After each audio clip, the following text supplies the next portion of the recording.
La défaite de Valérie Pécresse à la présidentielle semble avoir sonné le glas des Républicains, avec un score de 4,78% des votes, le plus bas jamais enregistré par le parti.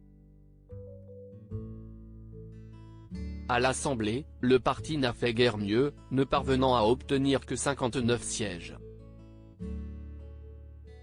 Dans une interview consacrée aux Parisiens ce jeudi 1er décembre, Jean-François Copé a dressé un triste constat de la situation du parti, à l'aube du premier tour de la présidentielle LR, qui aura lieu ce dimanche 4 décembre et qui verra s'affronter Éric Ciotti, Aurélien Pradier et Bruno Retailleau.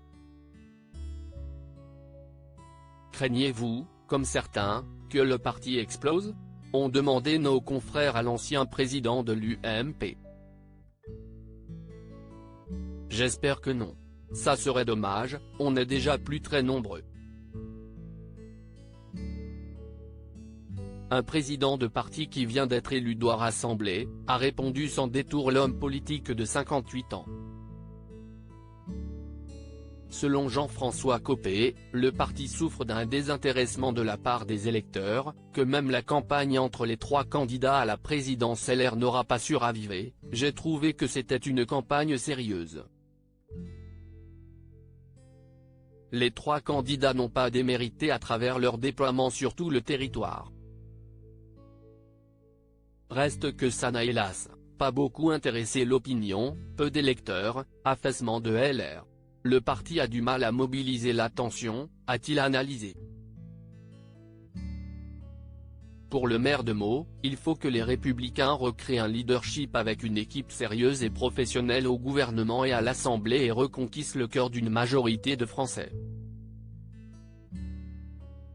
Cette majorité n'est autre que les millions d'électeurs qui ont voté Emmanuel Macron.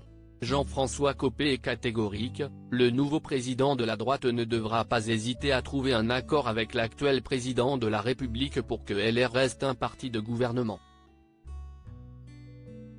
Très peu de gens osent le dire, mais un certain nombre de citoyens, de maires, de parlementaires, à bas bruit, défendent cette option, a indiqué l'ancien ministre délégué à l'Intérieur.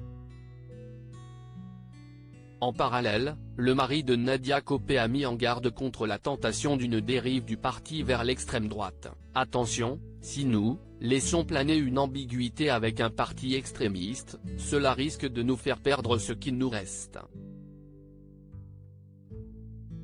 Supérieur à Jean-François Copé et sa femme Nadia, une collaboration dans les deux sens. Dans une interview accordée au Figaro le 28 octobre dernier, Jean-François Copé a estimé que les bénéfices d'une collaboration entre les Républicains et Emmanuel Macron iraient dans les deux sens. D'après lui, si le président veut mener à bien sa politique, il doit inévitablement compter sur les députés LR. Le maître des horloges accepte de reconnaître qu'il n'a plus d'autre choix que de partager les aiguilles. A-t-il lancé en marge de l'initiative du chef de l'État de proposer une alliance à la droite. Il prend acte enfin de l'évidence, que sans majorité absolue, il ne peut rien faire.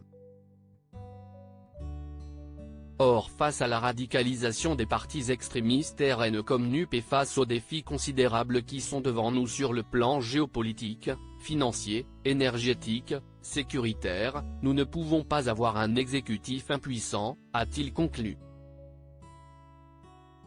Crédit photo, Julienne Ortolan panoramique.